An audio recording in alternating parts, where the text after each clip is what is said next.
Hello, and welcome back to Baby Elias' Stories.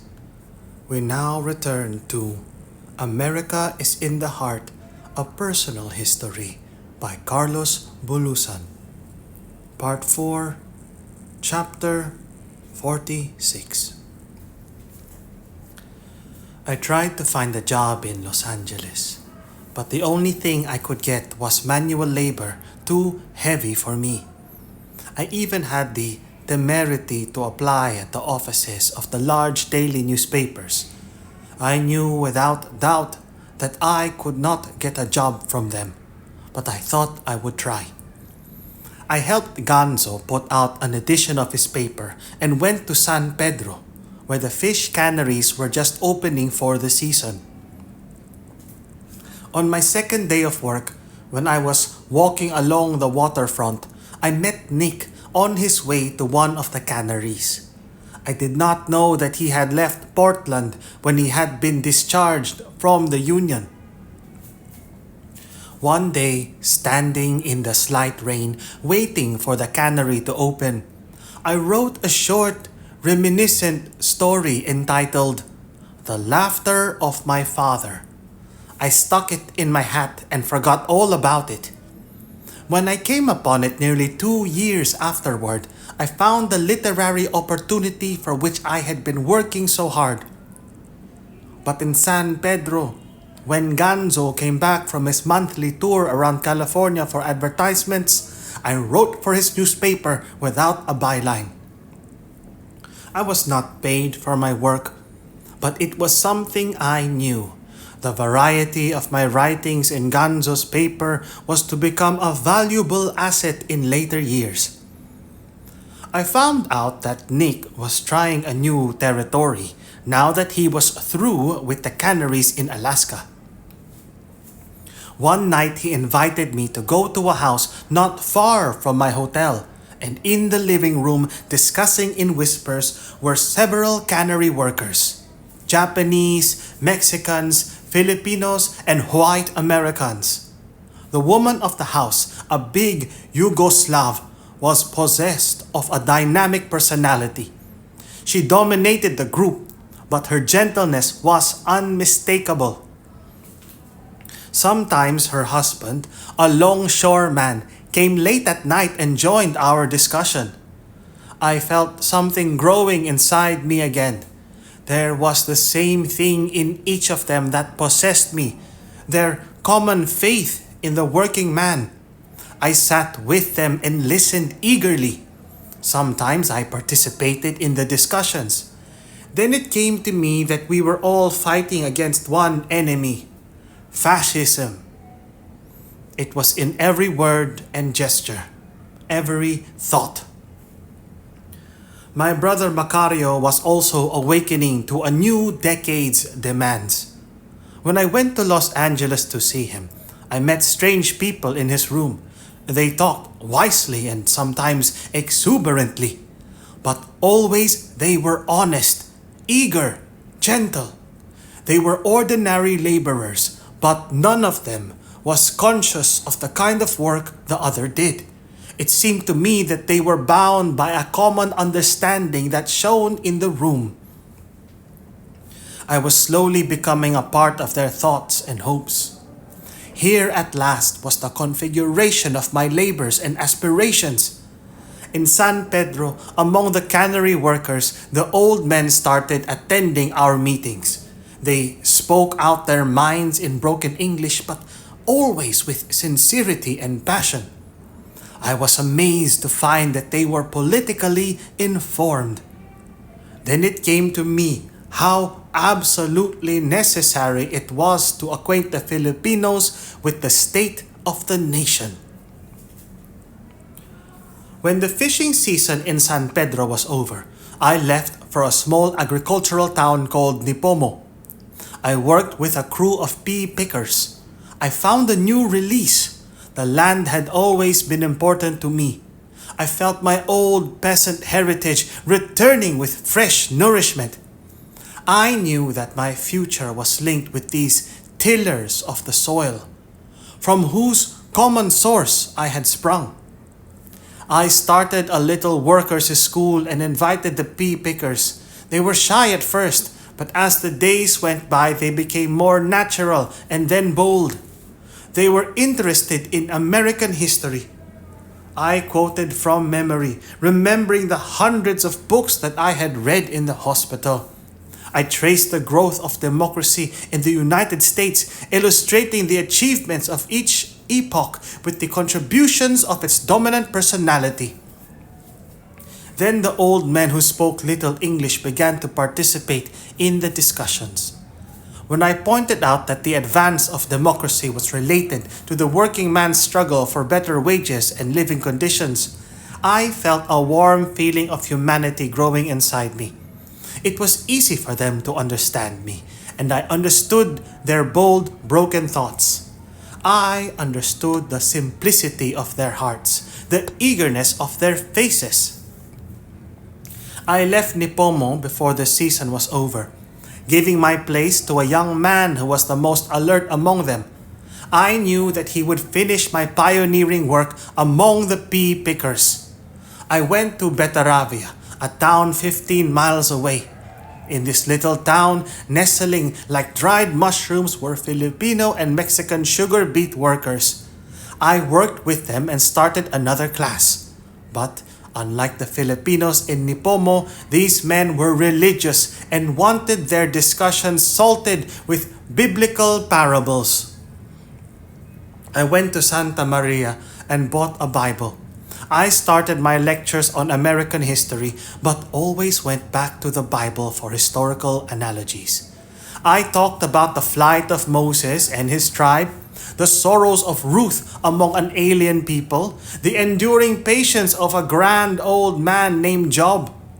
As I spoke to them and beyond them, I thought of an earlier time in Binalonan when my brother Macario was explaining the message of Moses in the Old Testament. Now, here among common laborers, I understood the full significance of Moses' flight from the enemy of his people. All these persecutions happened a long time ago in an ancient land, I told them. But they are significant to us because we are undergoing similar persecutions. We who came to the United States as immigrants are Americans too. All of us were immigrants, all the way down the line. We are Americans, all who have toiled for this land, who have made it rich and free. But we must not demand from America because she is still our unfinished dream. Instead, we must sacrifice for her. Let her grow into bright maturity through our labors. If necessary, we must give up our lives that she might grow unencumbered. Their eyes glowed with a new faith. They nodded with deep reverence. This was what I had been looking for in America. To make my own kind understand this vast land from our own experiences. When I was sure that I had implanted the seed of my message, I gave my place to a Mexican. I felt that I had done my job well in Betaravia. I went to Pescadero, among the brown hills of Central California. I went from town to town, forming workers' classes and working in the fields. I knew that I was also educating myself. I was learning from the men. I was rediscovering myself in their lives. They had been exiled from me for years, but now we were together again. I felt my faith extending toward a future that shone with a new hope. When I went to Monterrey, I again found Jose. I had been separated from him for a whole year, and I was eager to know what he was doing.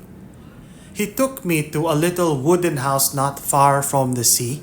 When I sat on a bench to look at the pile of political magazines on a table, Jose disappeared for a moment and came back with a bottle of wine. He gave me a glass and started telling me about his work. "I've been teaching the history of unionism," he said. "It's strange," I exclaimed. "You have been doing the same, Carl?" he asked. "Yes," I said. "But we are not alone. Your brother Nick is doing it too, and my brother Macario in his own way among the city workers. It seems so long ago that we started the education of our people. You remember that night in Oxnard? And in San Jose? I thought I would never live to see you again. The revolution is not far off, I said, laughing. I will live to see it. Then the real work will begin, Jose shouted. I was sure now that we were at least beginning to play our own role in the turbulent drama of history. I did not understand it then, did not realize that this was the one and only common thread that bound us together, white and black and brown in America. I felt a great surge of happiness inside me. I jumped to my feet and walked around to stop the tears of joy that were appearing at the edges of my eyes. Our awakening was spontaneous. It grew from our experiences and our responses to them. A long time ago in Los Angeles, when we had been less articulate, my brother Macario had spoken of America in the hearts of men. Now I understood what he meant, for it was this small yet vast heart of mine that had kept me steering toward the stars. I had not noticed that several men and women had come into the house. Some of the men were hanging electric bulbs in the yard. When everybody had arrived, a Mexican girl distributed the gifts. Where had I seen this fraternity before? Was it in Mangusmana among the peasants? I saw a Chinese farmer coming toward me with a sack of rice. He dumped it laughingly in front of me and said, Yo! Yo! Yo! I laughed too. Because I knew that it was for me. I touched his rough hand. Thank you, I said. He laughed. And the sincere ring of his laughter filled the house. Then he turned around and disappeared in the crowd. I went outside and 2 Filipinos followed me. I walked down the block and stopped under a pepper tree. A Mexican came running to me with a jug of wine. He uncorked it. Boom! I took it from him. Good vino, no? He said. First class, I shouted in the wind. It's first class vino, all right? He said, tilting the jug above his mouth. I took it from him again. Then the orchestra in the yard began to play. The men and women started dancing. I could see the glow of their shiny heads in the pale light. The Mexican was listening eagerly to the music. Vamos, dance, he said suddenly. I ran toward the house, the half-filled jug gurgling under my arm. Glunk, glunk, glunk. The Mexican was running beside me and slapping the cobwebs of drunkenness from his face.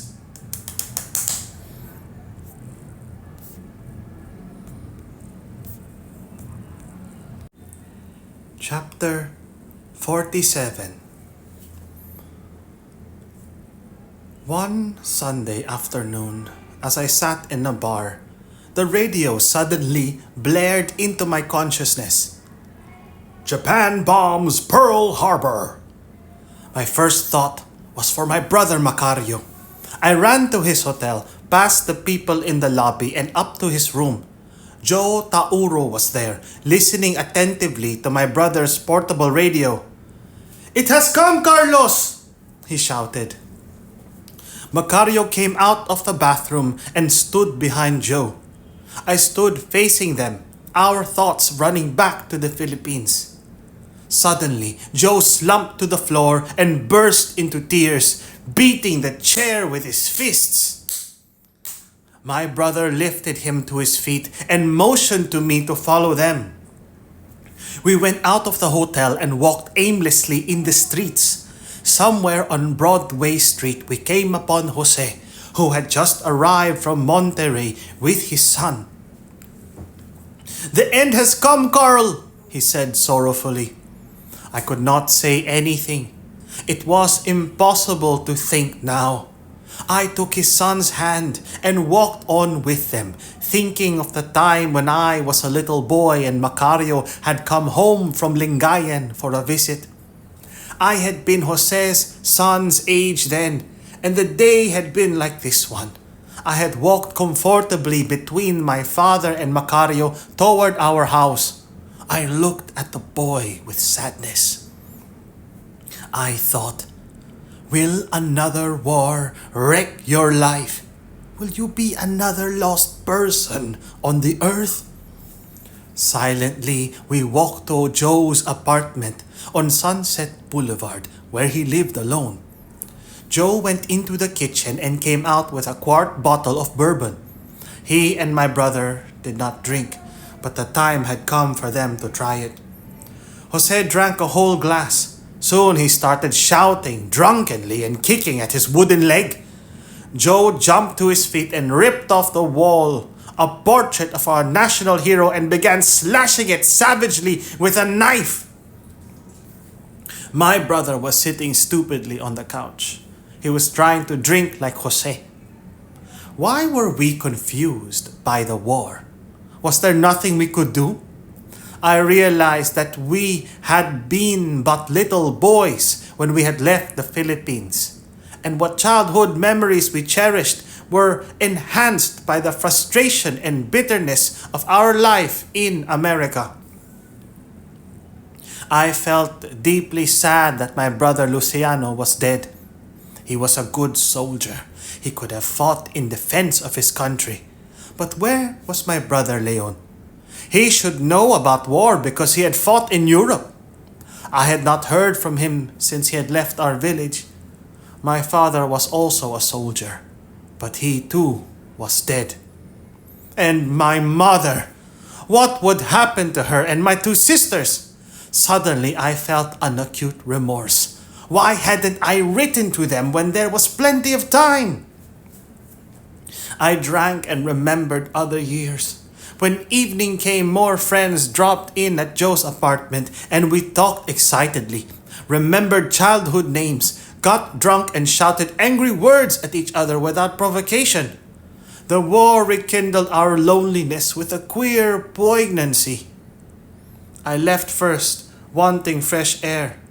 They followed me, falling on the hedges along the dark passageway and rolling down the cement pavement. Macario and Jose were holding each other, singing the Internationale, and weeping like two children. Around the next block on Temple Street, a Mexican nightclub was in full swing. I followed my companions down the dark stairway and we spread out in the cocktail room. A semi-nude girl entertainer was singing White Christmas, but she stopped suddenly and crumpled to the floor. Another entertainer appeared from somewhere, straightened up the microphone, and began dancing, peeling off her scanty garments one after the other until she leaped into the middle of the dance floor completely nude. The drunken men screamed, throwing coins, hats, and shoes at her. Then a man extricated himself from the crowd and, staggering toward her, grabbed her in his arms and swung her about in drunken ecstasy. I saw it too late. 3 men sprang from their tables and jumped on the man holding the entertainer. There was an uproar, men pushing chairs and tables, women running and screaming. I grabbed Jose and pulled him beneath the table. I saw my brother struggling toward the stairway. He ducked under a table and crept slowly to the door. I saw him climbing up the cement steps like a baby too weak to use his legs. He was swallowed by the darkness in the street. I heard sirens screaming, coming toward the place. Then, when I was about to run to the door, I saw a special police patrol rush into the bar. The disorder was stopped immediately. Tables and chairs were smashed, but the bottles were untouched. The manager came forward and explained to the peace officers that he would not press charges against anyone. I left, beckoning to Jose to follow me to the restaurant across the street. My brother Amado, who had disappeared a year before, was sitting at a table with Conrado Torres. I did not know that Conrado was in town either because he had returned to Seattle when Mary had left our apartments. The delegates arrived today, Jose said to me. What delegates? I asked. Don't you remember our conversation in Monterrey? Jose said. I sat on a stool, remembering. Then it came to me. I had suggested to Jose a conference of labor and social leaders in Los Angeles, inspired by my educational experiment among the agricultural workers. I had considered the possibility of coordinating our work and of creating a flexible educational system for Filipino laborers in California. Where are the others, Conrado? I asked. They are all damned, he said. Amado reached for his necktie.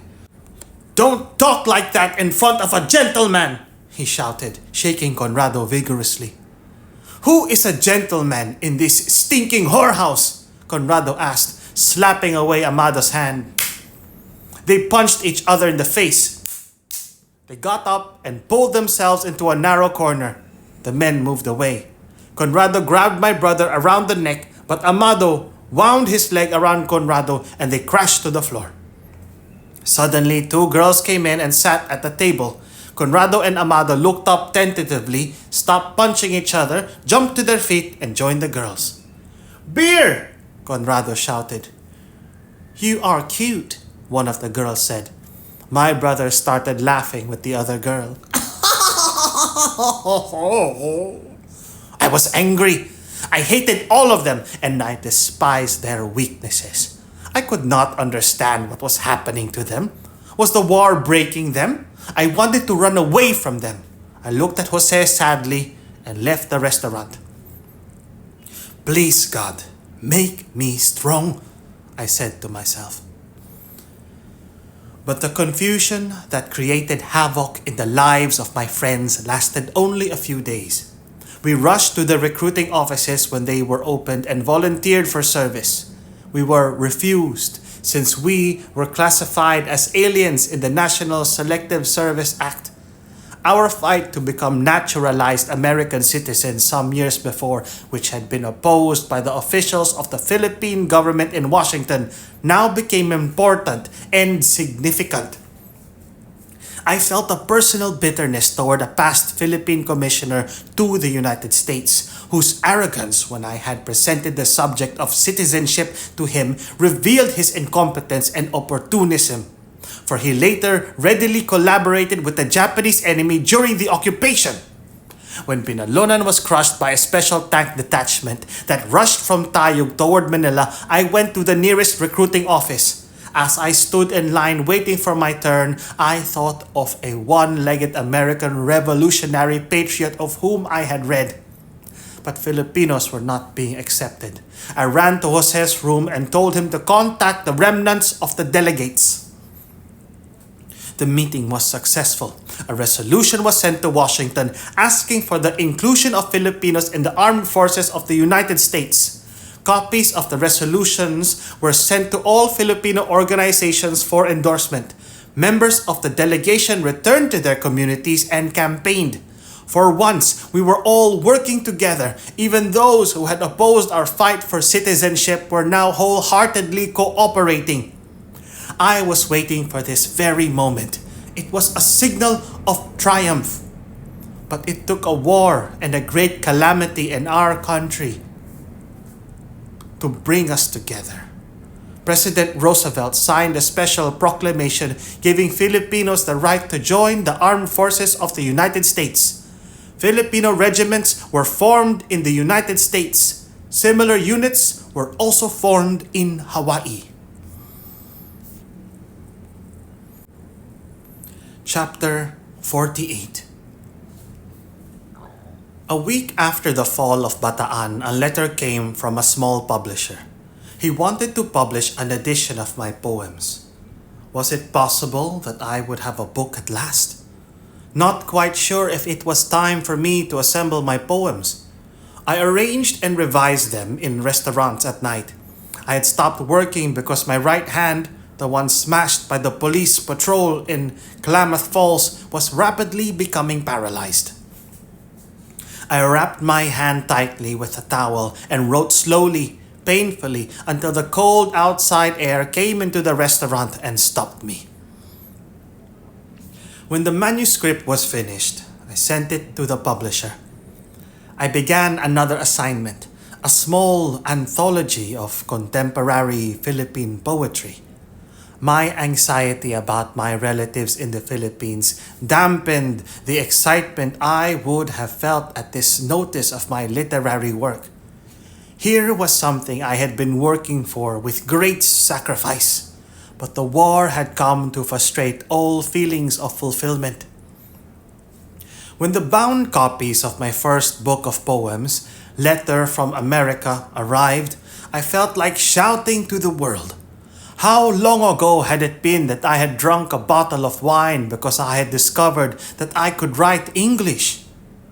The book was a rush job and the binding was simple, but it was something that I had grown out of my heart.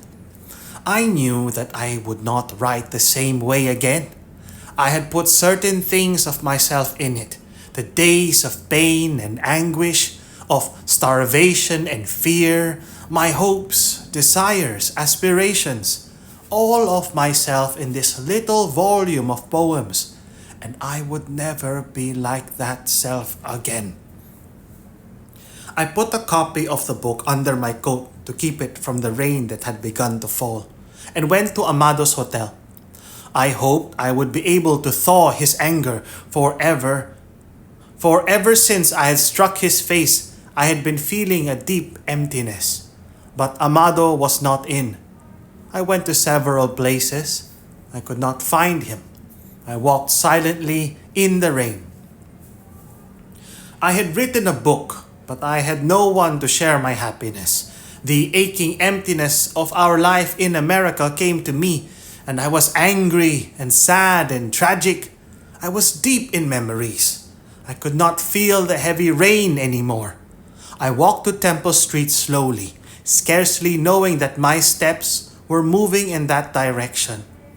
There I had always found companions. There, on that narrowing island of despair, was a ready crowd that I could reject or accept. My brother Amado was drinking beer with two girls. I went up to him, touched his hand, and opened my mouth to speak. But I could say nothing. The girls looked up and offered me a glass. I sat with them, feeling the sharp corner of my book rubbing against my chest.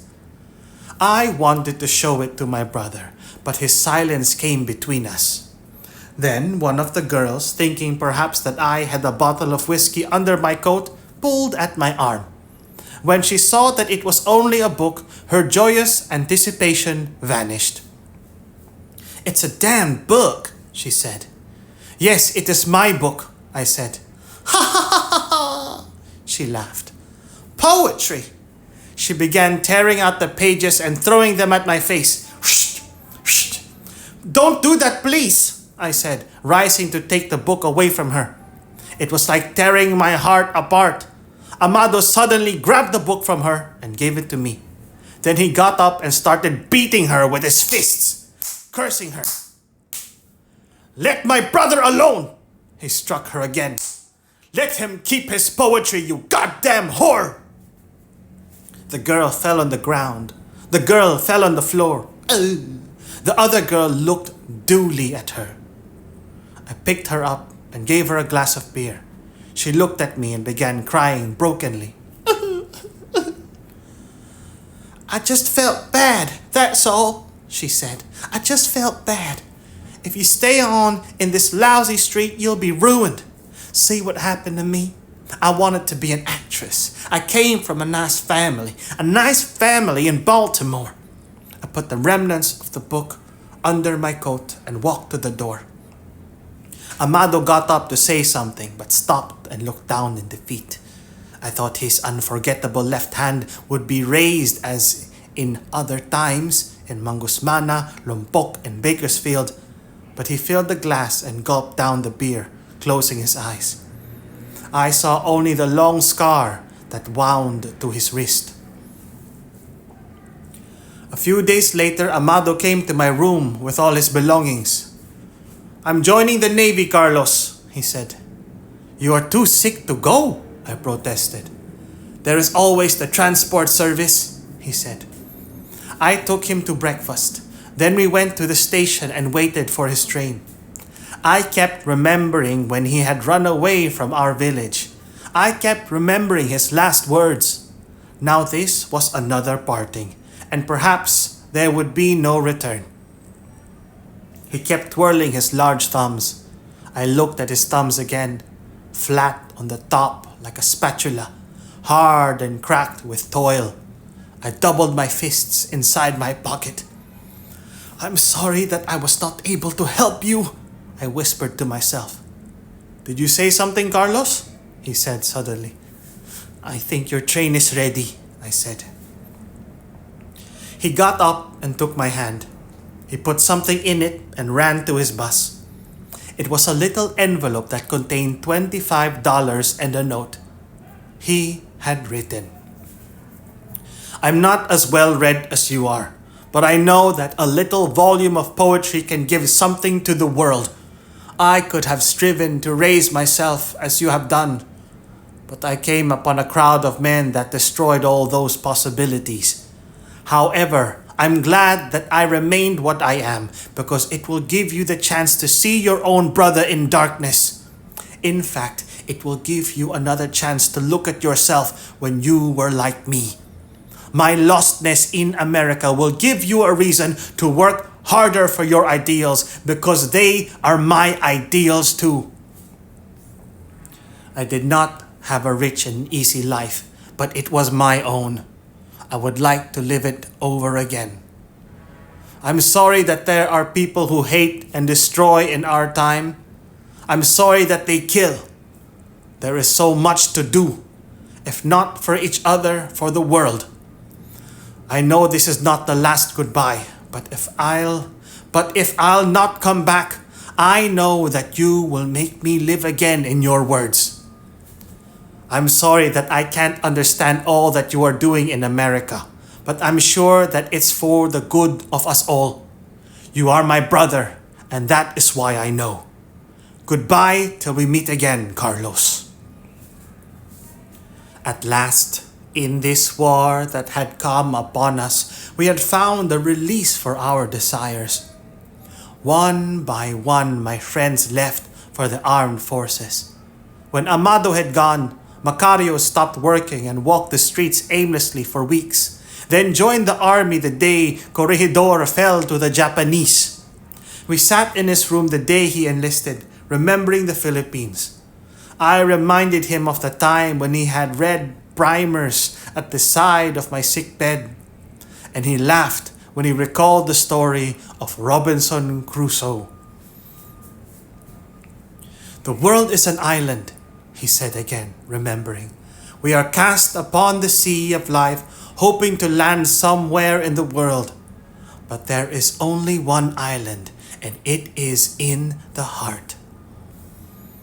I felt again the same seriousness that I had seen in him years ago, when he and Felix and Nick had been trying to revive the publication of a little magazine. I was shy. Even now that I had amassed a fair English vocabulary, I was still held down by the old awe and respect for my brother. I reminded him of the time when he was still a student in Lingayen and had come home for a visit.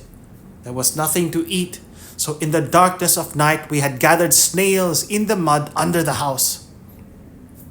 We were poor, he said.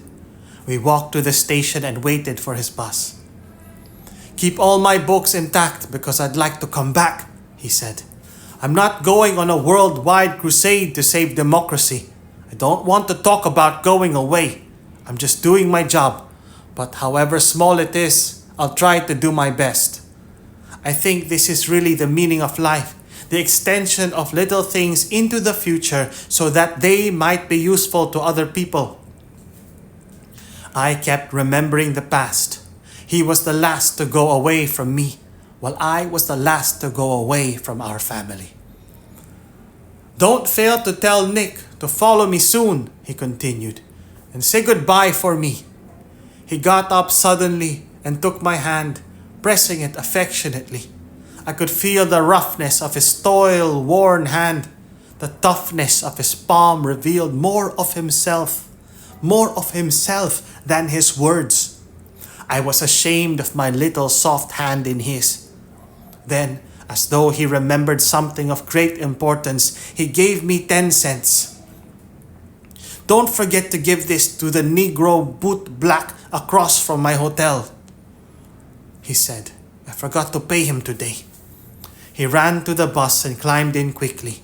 I saw his face smiling in the window before the bus drove away. I knew it was the end of our lives in America. I knew it was the end of our family. If I met him again, I would not be the same. He would not be the same either.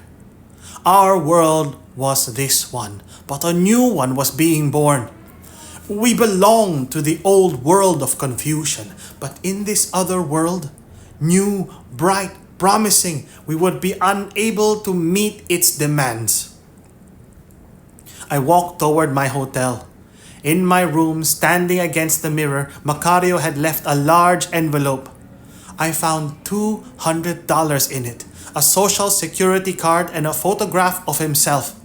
I hurried to his hotel and packed his books. Then I went to the Negro boot black across the street. "Is your name Larkin?" I asked. "Yes, that's my name," he said. "My brother owes you 10 cents for a shoe shine," I explained. "He asked me to give it to you. He went to the army this morning." He took the 10 cents and looked at me. "Would you like to have a glass of beer with me?" he said. "All right." I had felt a ring of sincerity. I had felt a ring of sincerity in his voice. "There's a small place down the block." He bought a glass of draught beer with the 10 cents. He offered it to me when he had drunk half of it. I took the glass and drank the rest of the beer. "Well, I think I'm going now," he said, giving me his hand. His hand too was like my brother's, tough, large, toil-scarred. "I'm joining the Navy tomorrow, so I guess this is goodbye. I know I'll meet your brother again somewhere, because I got my dime without asking him. But if I don't see him again, I'll remember him every time I see the face of an American dime. Goodbye, friend." I watched him go down the block. He stopped in a corner and looked around slowly and then skyward, as though he were committing it all to memory. He raised his hand and disappeared. I walked to my hotel filled with great loneliness. The final chapter, chapter 49. The next morning, I put my brother Macario's money in the bank, in his name, and went to the bus station. I wanted to catch the last crew of cannery workers in Portland. I looked out of the bus window. I wanted to shout goodbye to the Filipino pea pickers in the fields who stopped working when the bus came into view. How many times in the past had I done just that? They looked toward the highway and raised their hands. One of them, who looked like my brother Amado, took off his hat. The wind played in his hair. There was a sweet fragrance in the air. Then I heard bells ringing from the hills, like the bells that had tolled in the church tower when I had left Binalonan. I glanced out of the window again to look at the broad land I had dreamed so much about, only to discover with astonishment that the American earth was like a huge heart unfolding warmly to receive me. I felt it spreading through my being, warming me with its glowing reality. It came to me that no man, no one at all, could destroy my faith in America again. It was something that had grown out of my defeats and successes, something shaped by my struggles for a place in this vast land, digging my hands into the rich soil here and there, catching a freight to the north and to the south, seeking free meals in dingy gambling houses, reading a book that opened up worlds of heroic thoughts. It was something that grew out of the sacrifices and loneliness of my friends, of my brothers in America and my family in the Philippines. Something that grew out of our desires to know America and to become a part of her great tradition and to contribute something toward her final fulfillment. I knew that no man could destroy my faith in America that had sprung from all our hopes and aspirations ever. The end. Good night, baby Elias.